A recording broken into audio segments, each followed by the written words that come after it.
Então, quem quiser, todas as aulas estão lá, né? De um tempo para... Acho que tem um tempinho que eu comecei a gravar as aulas, né? Então, não estão todas desde o começo do ano, mas acho que do continente asiático para cá já tem. Então, vamos lá. Todo mundo já tomou café. Vamos começar nossa aulinha.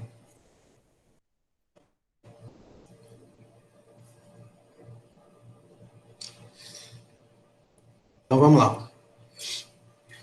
China, dinâmica econômica, né?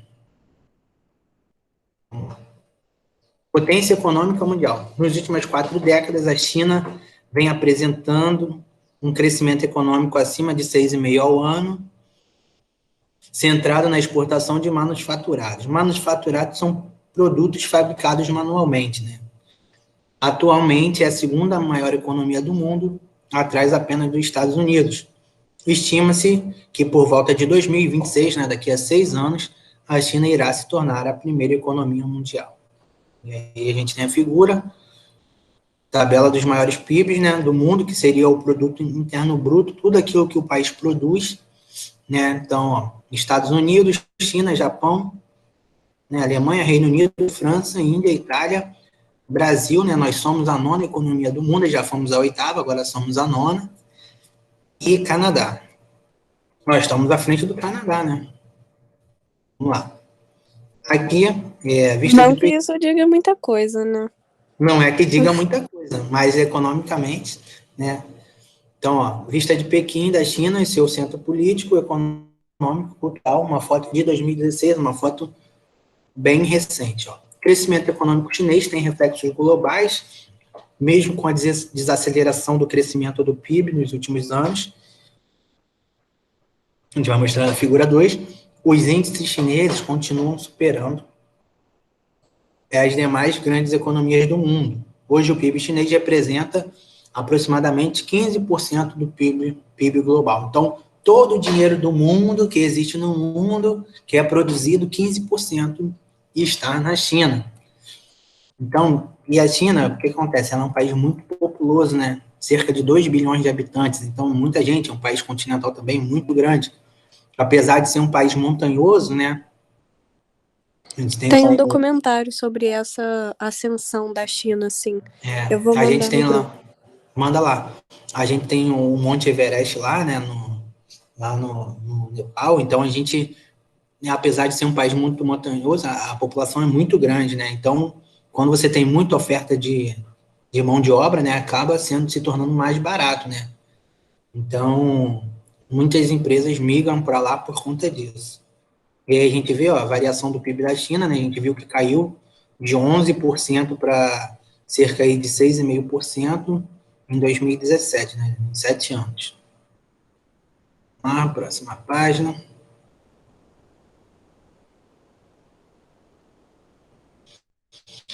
Do comunismo à abertura, no qual hoje se percebe a forte presença da tradição durante os séculos, forte presença da tradição durante séculos, o país permaneceu isolado, abrindo-se ao Ocidente apenas no século XIX.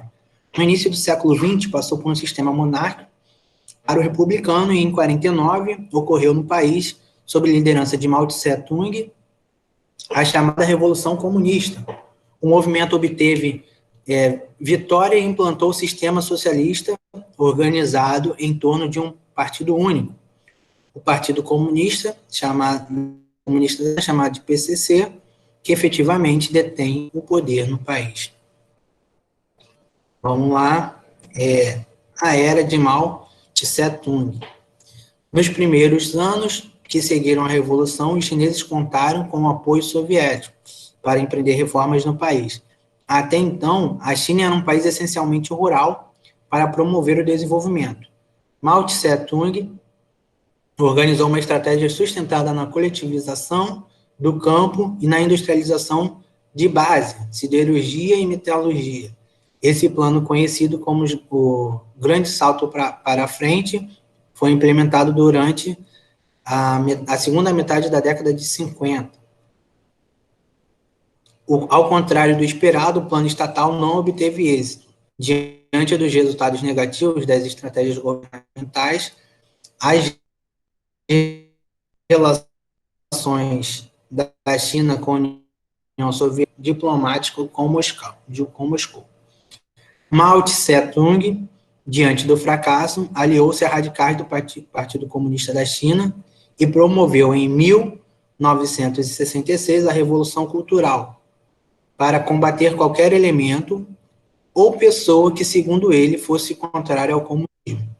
Até a sua morte, em 76, milhões de pessoas foram mortas em nome da pureza do comunismo na China, em especial os opositores. Grande timoneiro, nome de Mao, como Mao era conhecido. Então, vamos lá. A China, né, ela era república e passou por forma de governo comunista, né, em 1949, né, logo ali após a Segunda Guerra Mundial, né, sob influência da Rússia, né. Então, a gente vê que a China, com essa questão do comunismo, tipo assim, lá tudo é do governo, né, nada é das pessoas. Por exemplo, vamos botar, se a Agatha morasse na China, a casa da Agatha, ela seria do governo. E aí a Agatha teria uma concessão para usar aquela casa durante 70 anos, entendeu? A concessão é mais ou menos de 70 anos. E aí, caso a Agatha viesse a morrer, alguma coisa assim, os filhos da Agatha administrariam essa concessão e aí ia renovando, né? E se paga uma pequena taxa para o governo. Entendi. Entendeu? E aí, por exemplo, por conta disso, por conta das casas serem do governo, as pessoas não fazem melhoria, né? Então, as condições de moradia na China são muito precárias, porque falar, né, eu mesmo vou fazer reforma por aqui, né? Então, acontece muito isso. E também tem a questão lá também de não ter aposentadoria para os idosos, né, para os velhos. Então, os filhos são responsáveis por sustentar os pais durante a velhice deles, né, durante quando eles param de trabalhar. Por isso que as pessoas lá tentam fazer um pezinho de meia, né, trabalhar até morrer. Vamos lá, reformas na China. Com a morte de Mao, em 78, subiu ao poder Xiaoping, membro moderado do Partido Comunista, que propôs um programa de mudanças, sem, no entanto, alterar as orientações políticas do país, que permaneceu centralizada e socialista. Deixa eu ver se tem alguém querendo entrar aqui, ouvi um barulho, não tem ninguém. Então, vamos lá. Continuando. Ó. Zonas econômicas especiais. Abertas no começo de 1980, inicialmente no litoral, próximo aos portos ao Japão, as zonas econômicas especiais, que são as ZEEs da China, constituem o principal mecanismo de abertura da economia do país, pois permitem práticas capitalistas. A enorme oferta de mão de obra barata, os incentivos governamentais e as facilidades para exportação atraíram ao país as maiores empresas transnacionais, especialmente as japonesas,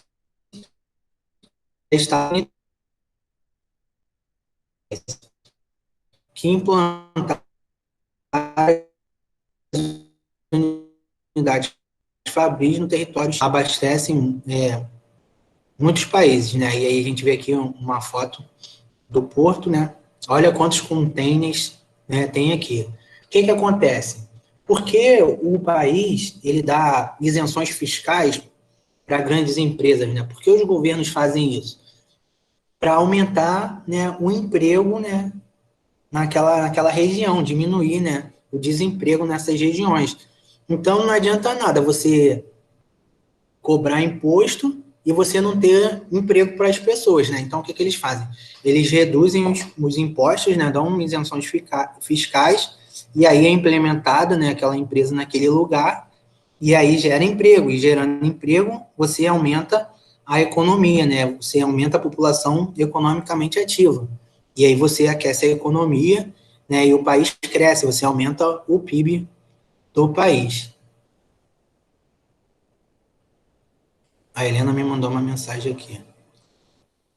Não estou conseguindo entrar na aula. É estranho, manda ela tentar de novo aí. Deixa eu mandar uma mensagem aqui para ela.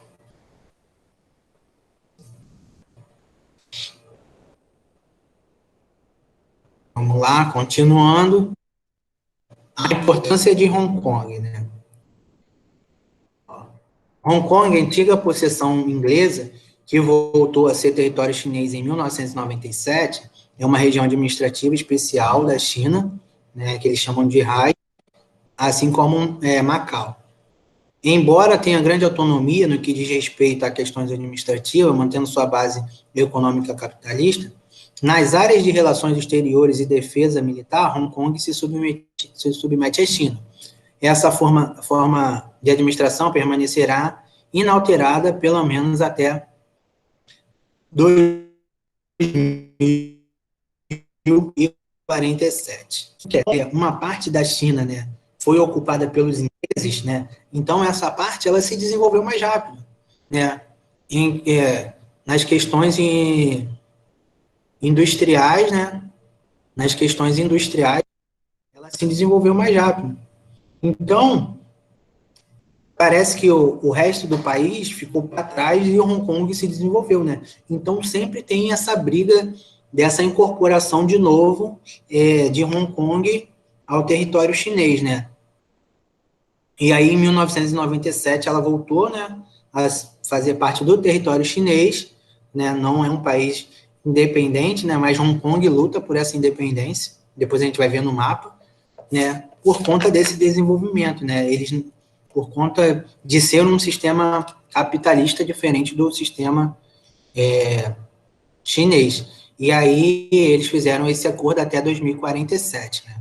E aí até lá eles vão decidir o que vão fazer de Hong Kong.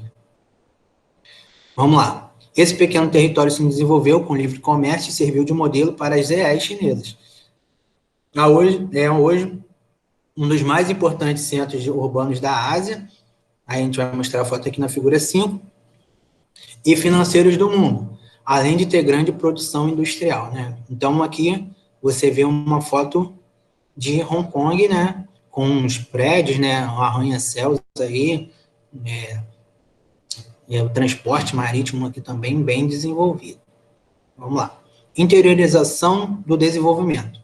O litoral chinês é a área mais densamente povoada do país, onde se concentram as EAs, né? E as cidades com mais de 10 milhões de habitantes. O que acontece, né? A maioria dos países, os locais onde se desenvolvem mais é no litoral, né? Por conta dos povos, né? Dos portos, né? E o povo vai para o litoral para quê? Para procurar emprego. Isso aí é normal. E como a linha entrada e saída, né? De mercadorias, tanto de importação quanto para exportação, é normal que o litoral seja mais desenvolvido, né? Então, a gente tem até essa questão aqui no Brasil também, né? Que o litoral é mais desenvolvido. Se você for mais para o interior do Brasil, você vai ver que a densidade demográfica é bem menor do que nos centros urbanos. Vamos lá. Continuando. Ó, há alguns anos teve início um intenso programa governamental para integrar as regiões interioranas, à dinâmica da economia do litoral. Bilhões de dólares foram investidos na infraestrutura e na modernização de centros urbanos do interior do país, com a implantação de ferrovias, rodovias, aeroportos, portos fluviais e de rede elétrica. O intuito dessa política era a criação dos polos urbanos industriais para atrair investimentos e empregos.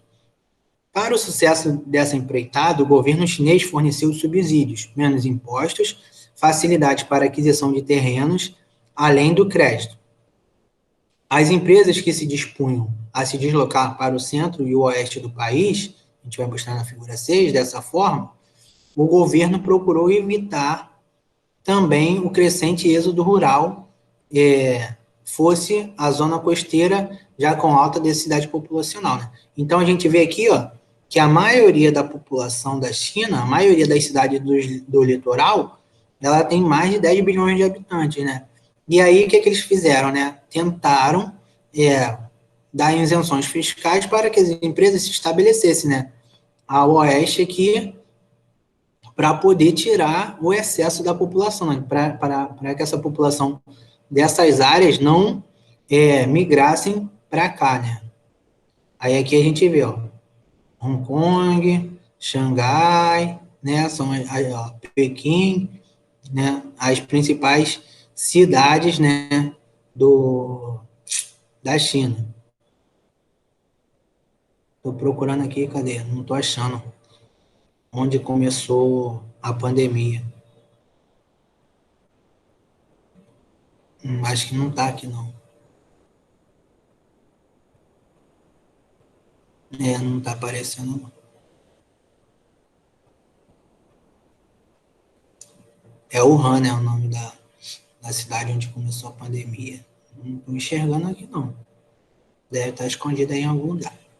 Então, vamos lá. Continuando aqui, vamos interpretar essa tabelinha, esse mapinha. Ó, cidade industrial, bolinha redonda. Cidade aberta ao capital estrangeiro, são as vermelhas aqui, né? Zona especial, as EEs, né? Econômico especial, os quadradinhos, né? Áreas de difusão industrial, esses laranjinhas aqui. Grandes eixos de comunicação de rodovias e ferrovias. Tráfego marítimo, né? Aqui por Oceano Pacífico. E tráfego marítimo, questões de toneladas aqui, né? Só muda aqui. Que é o rosinho aqui. Tá, beleza. Então, vamos lá. Continuar. Novos direcionamentos. A China alavancou seu crescimento econômico baseando-se nas exportações de manufaturados. Nos últimos anos, com as taxas de crescimento caindo ou se mantendo no mesmo ritmo, os líderes chineses perceberam que a produção manufatureira corria o risco de estagnar. Diante disso, trabalham na implantação de um novo modelo industrial, baseado na inovação tecnológica e na exploração do mercado interno. Esta é uma das razões pelas quais, na atualidade, entre as metas de planejamento econômico, esteja a erradicação da pobreza. Hoje, mais de 40% da população do país vive com menos de 5 dólares. 5 dólares e 5,50 centavos, né? 5,50 dólares por dia, né? Então, se eu for botar aí, dá uma média aí de 30 reais, né? O dólar 6 reais, dá uma média de 30 reais, né? Se você for botar aí 30 vezes 30, dá 900 reais, né? Então, mais de 40% da população chinesa vive com menos de 900 reais por dia. O esforço chinês para acabar com a pobreza fez com que, somente em 2017, 68 milhões de habitantes deixassem essa condição. Os maiores bolsões de pobreza são encontrados entre as minorias étnicas em áreas desérticas e de altas montanhas. Na foto, a rua, na periferia de Pequim, na China, em 2017. Vamos lá. População e disparidades regionais. População. A população de chinesa tem mais de 1,4 bilhão de habitantes. Eu acho que tem mais já, né? Que esse livro eu acho que é de 2017. De habitantes, distribuído de forma irregular pelo território. Na zona litorânea e nas planícies aluviais se encontram as maiores densidades demográficas, aí a gente vai ver na figura 8.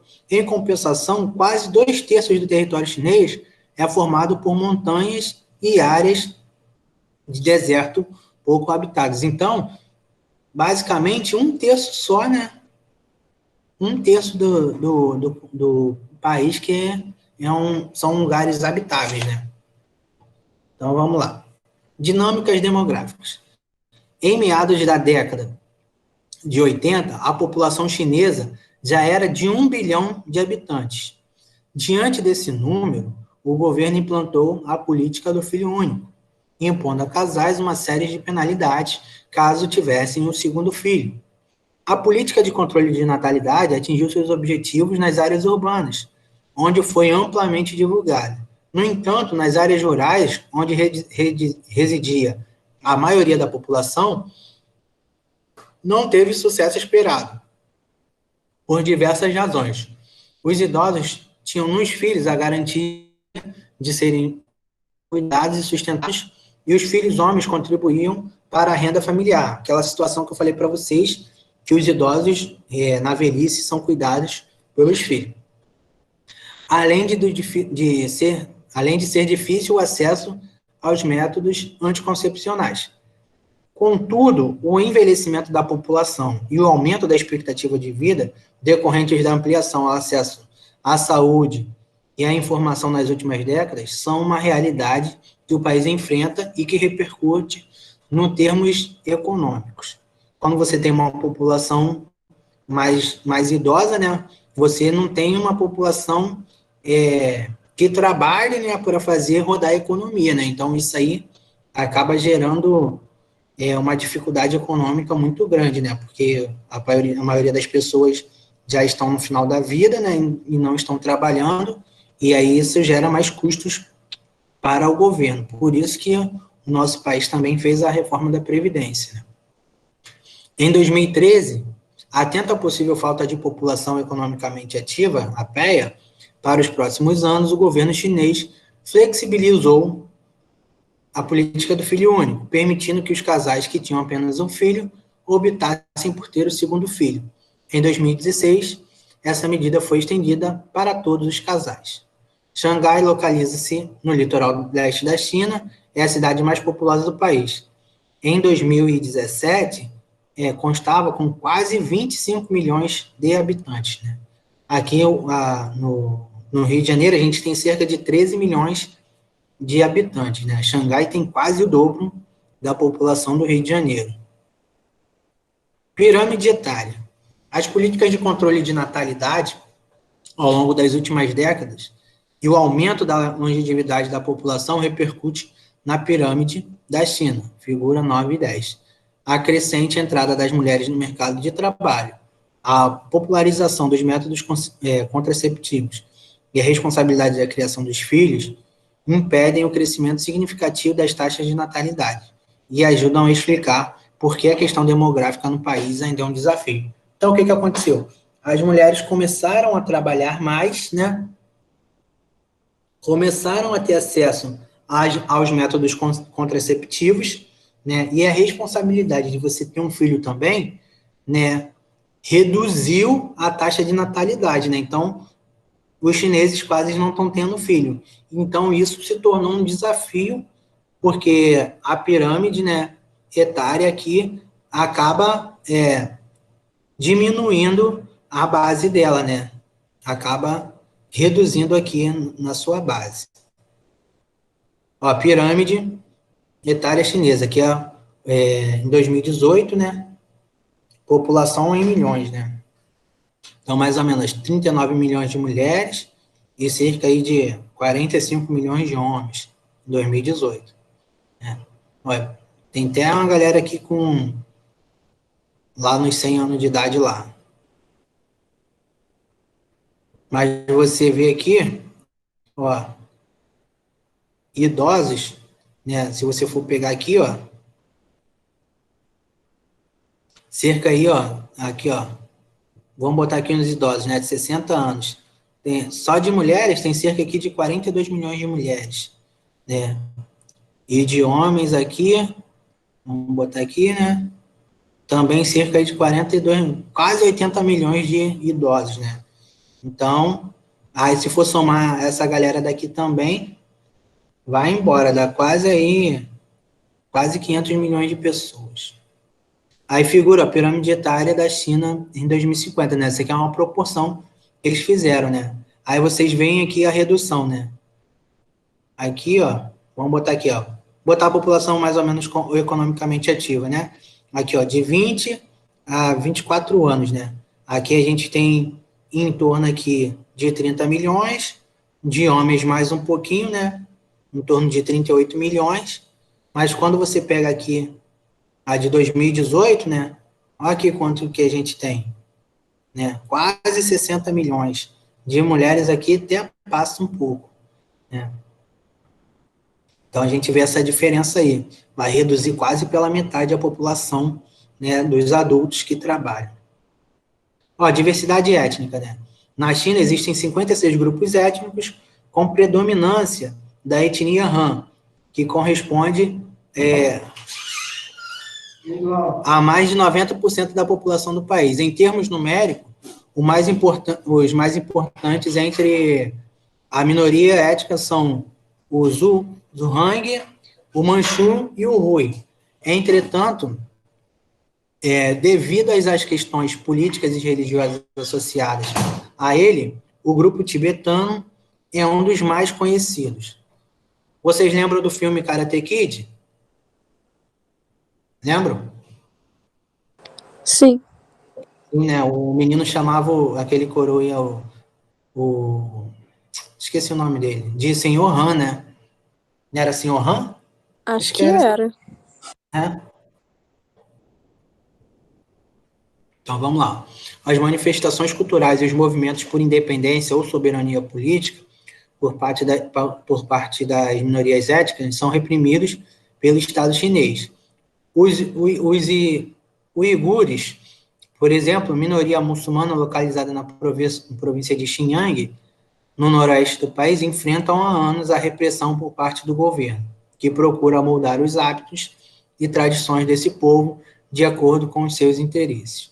A China tem grande diversidade cultural no cotidiano para preservar a identidade e suas tradições. Muitas dessas minorias étnicas mantêm as vestimentas e os hábitos culinários e os costumes que remontam às gerações, né? Então, a gente vê aí o respeito à diversidade cultural é o caminho importante para uma sociedade mais justa e pacífica. Na foto de idosos da etnia em uma vila na província de Guizhou, 2018. Vamos lá. Próxima página. China rural e urbana. Depois de levar as regiões litorâneas a acumular mais de 500 milhões de habitantes, habitantes urbanos, em 3 décadas, as autoridades chinesas atualmente direcionam quantias cada vez maiores de investimentos em transporte, mineração, turismo e infraestrutura urbana para as cidades do interior. Superfície ocupada pelas cidades. Comparando os mapas abaixo, é possível identificar claramente as áreas nas quais a urbanização se concentrou. A ONU e o Banco Mundial afirmaram que a urbanização é rara pela velocidade em que ocorreu ou pela ausência de favelização, mas apontam diversos problemas, como a perda de rios, terras férteis e áreas naturais. As áreas cobertas por verdadeiras cidades fantasma. O aumento do trânsito, da poluição e de tensões sociais ligadas às desapropriações, demolições e remoções de pessoas. Então, aqui, a gente vê aqui uma foto como era as cidades em 1900 e a outra foto de 2010, né? 20 anos depois. Então, vamos lá. Ó, superfície ocupada pelas cidades da província em quilômetros quadrados. Então, as cidades foram se expandindo, né? A gente vê aqui como era, né? E como está agora, né? Então, mais de meio bilhão de pessoas vivem nessa área aqui. Então, vamos lá. Ó. Interiorização do desenvolvimento. Investimentos em transporte, moradia, turismo e outras áreas seguem em crescimento no interior, como a construção de um enorme conjunto. Foi mal. Com enorme. Um enorme conjunto residencial em Sichuan, na capital de Ningxia, região autônoma de minoria muçulmana. E aí a gente vê a foto aí. Olha quanta casa aí, gente. Casa que não acaba mais. Vamos lá, no Tibete. Vamos aqui dar uma olhada no Tibete. A urbanização das províncias autônomas é uma questão delicada. Críticos acusam a China de impor aos budistas tibetanos, a muçulmanos e uigures e a outras minorias projetos que debilitam suas culturas, visando dominar esses povos e suas riquezas. Né? Então, você tem uma população, né, que é acostumada a viver de uma forma rural, né, de uma cultura rural, né, de você plantar o seu próprio alimento, de você morar numa casa, num sítio, alguma coisa. E aí você começa a impor, né, essas moradias, né, esses prédios, essas coisas todas, o trabalho também industrial, né, então a pessoa acaba perdendo a cultura deles, né, então eles dizem que o governo querem dominar, né, dominar esses povos e suas riquezas. Vamos lá, ó, cidades fantasmas. Em alguns casos, a urbanização planejada não atrai um número suficiente de moradores. Ao lado, agricultores próximos à Torre Eiffel de Tiandusheng, bairro residencial planejado em 2007, para abrigar 10 mil pessoas, mas que só tinha 2 mil moradores em 2012. E essa foto aí é de 2014?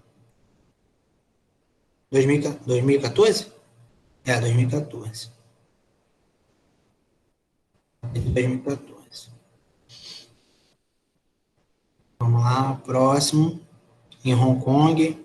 Ó, Shenzhen tinha 30 mil habitantes em 1979. Ano anterior àquela em que se tornou uma ZE. Em 2018, já era uma metrópole com população de 11,9 milhões de habitantes, né? Então, pulou de 30 mil para quase 2 milhões de pessoas, né? Em apenas 31 anos, não é isso? 31 anos. 31 não, 39 anos. Então, olha como é que a população aumentou, né? De 30 mil para quase 12 milhões de pessoas. Vamos lá. Evolução da população de acordo com o domicílio. 1949 e 2017. Desde a fundação da República Popular da China, a urbanização do país segue o ritmo ditado por suas políticas econômicas. Vamos lá. Ó. Dos 813 milhões que vivem nas cidades, 5,7 milhões não têm o RUCU do local onde reside. Em 2010, eram 13,7 milhões sem registro. É aquele documento que eu falei para vocês, que é tipo uma concessão. Ó, o RUCU é o documento que determina o local onde um chinês pode se fixar e ter acesso a serviços públicos, como escolas e hospitais. Até 2012, apenas estudantes universitários tinham direito de solicitar o documento. Em 2015, o governo propôs uma reforma no sistema para conceder o registro a 100 milhões de imigrantes rurais até 2020. Né? Então, houve-se essa mudança, né? De conceder essa autorização para 100 milhões de pessoas. Vamos lá. Nas primeiras décadas, após a tomada do poder pelos comunistas, em 49, houve uma grande oscilação populacional, mas o predomínio rural apresentou pouca mudança. Com o aumento do êxodo e a redução da natalidade, a população rural entrou em declínio e foi superada pela população urbana em 2011.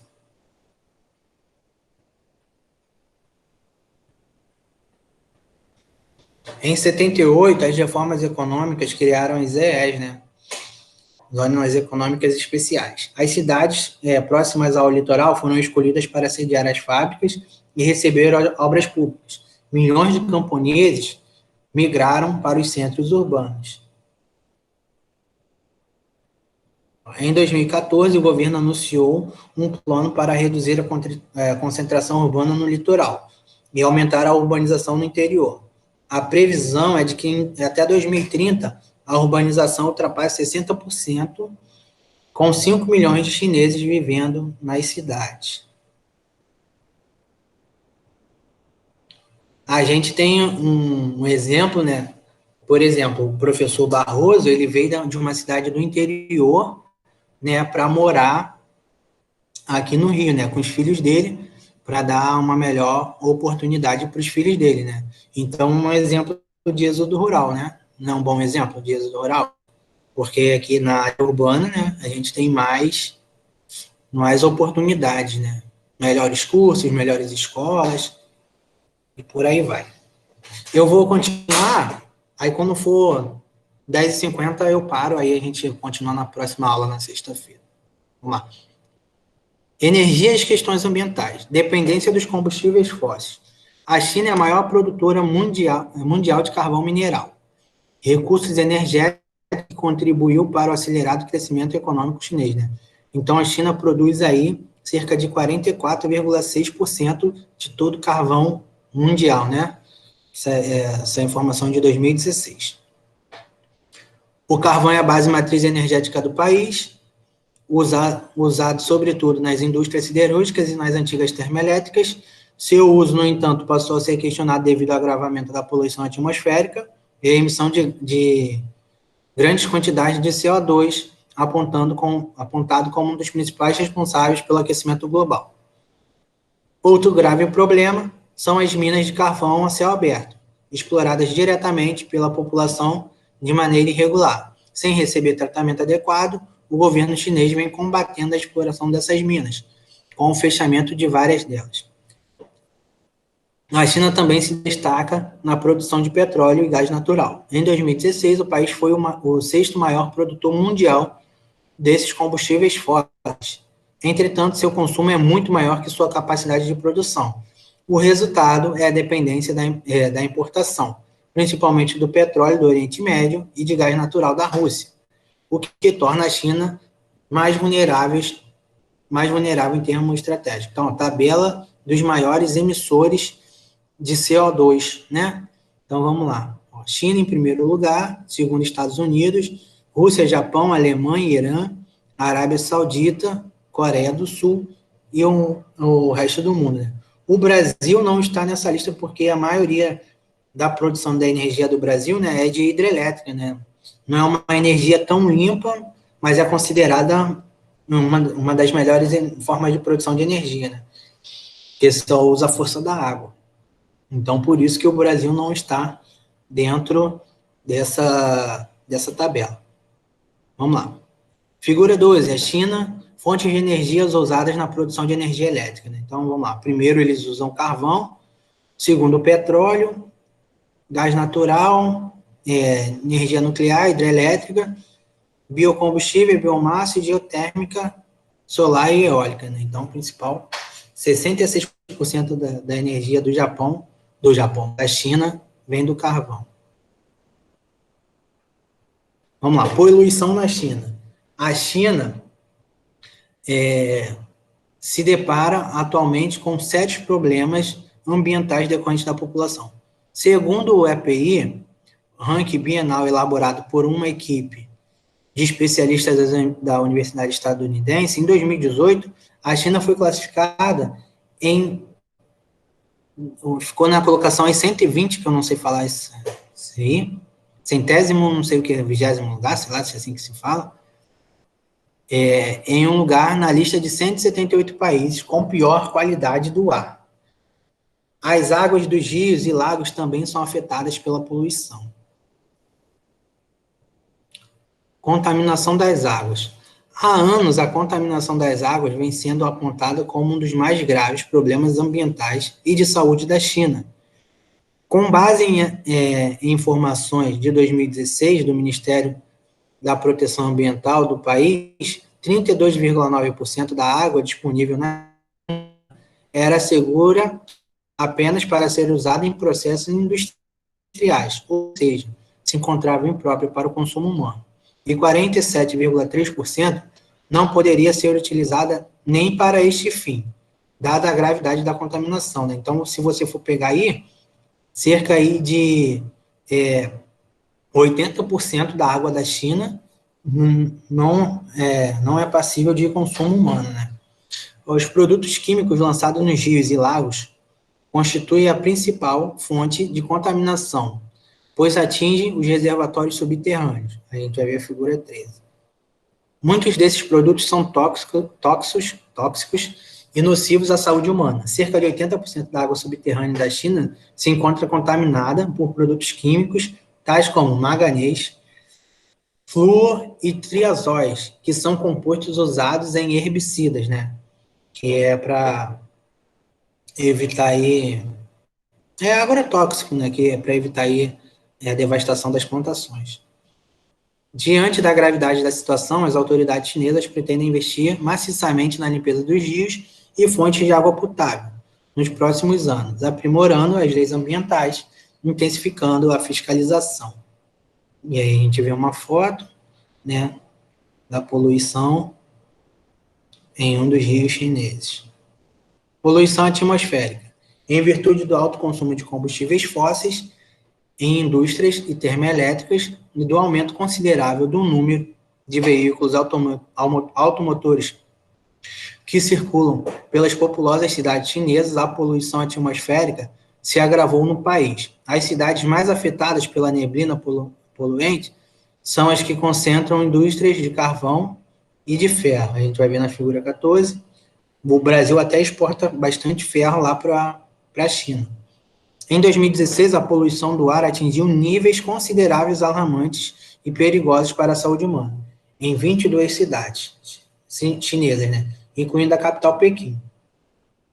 Nessas cidades, os níveis de poluição atmosférica ultrapassam em 6 vezes o limite estipulado pela Organização Mundial da Saúde, a OMS.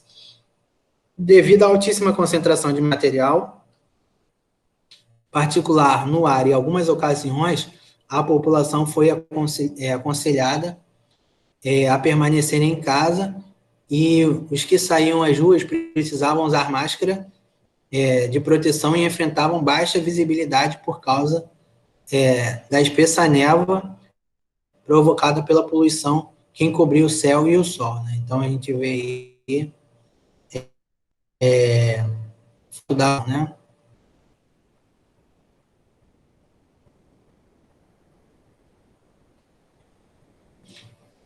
A poluição atmosférica e o risco de morte. De acordo com os dados divulgados em 2018 pela OMS, a poluição do ar provoca anualmente a morte de 7 milhões de pessoas no mundo. A Ásia é a região que mais sofre com o problema de poluição atmosférica, uma vez que mais de 70% das cidades asiáticas sofrem com a perda da qualidade do ar. Países em desenvolvimento são apontados como os mais suscetíveis a essas ocorrências.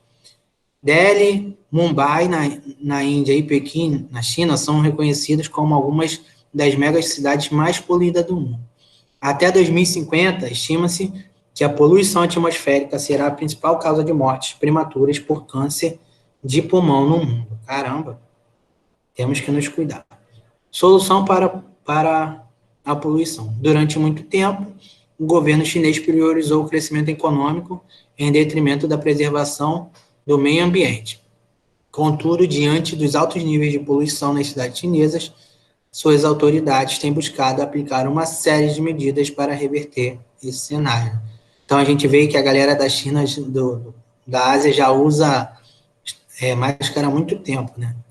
A expectativa do governo é de que a China consiga eliminar durante a poluição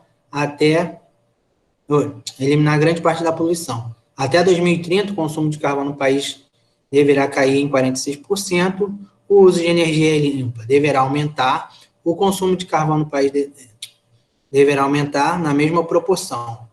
Busca-se ainda investir na melhoria da capacidade industrial, desenvolvimento de novas tecnologias de produção das empresas e aumentando o rigor na proteção ambiental. Resultados dessas ações já podem ser percebidos em algumas principais cidades do país, como a redução da concentração de partículas de poluição, figura 16. China, concentração de partículas de poluição em cidades selecionadas, 2013 e 2017. Então, 2013 é o verde, 2017 é o laranja. Então, a gente vê que todas as cidades tiveram uma diminuição na poluição atmosférica. Né? Pequim, Xinjiang, né? A maioria aqui teve essa redução. Vamos parar aqui, e aí na sexta-feira a gente termina, né? Investimentos em energias Ok. alternativas, né? Deixa eu ver aqui mais quantas páginas tem. Ainda tem o tema 4 ainda, então deve ter mais aqui umas 3 páginas aqui. É só isso aí. Na sexta-feira dá para a gente terminar, né? E aí a gente encerra mais uma unidade, vai faltar só 2 unidades. De repente, não vai dar para dar as outras 2 unidades para até a prova, né? Mas aí, pelo menos aí depois que passar as avaliações, a gente pega só para a gente encerrar o livro. Beleza? Pode Tudo ser. tranquilo, Aham. entendeu? Aí a gente encerra o livro. O que acontece? Quero falar com vocês também